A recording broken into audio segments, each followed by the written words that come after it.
So there are facts in the hobby and there are myths in the hobby. So a good fact would be something like if you use tap water with chlorine in it, you're going to need a water conditioner. That is a fact.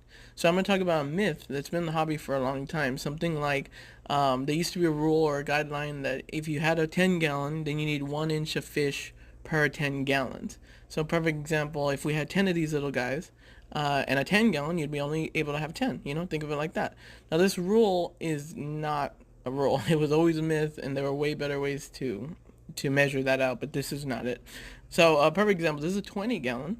There's about 50 to 70 babies in here, and they're all babies, and of course, when they get bigger, they're going to need a bigger tank. Of course, that's not what I'm talking about. These guys get a little bit bigger, about 3 to 4 inches. At the end, they're going to need a bigger tank.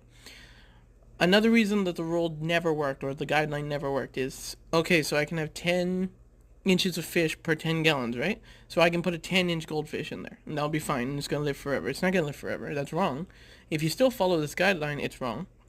And I'll be the person to tell you that's wrong.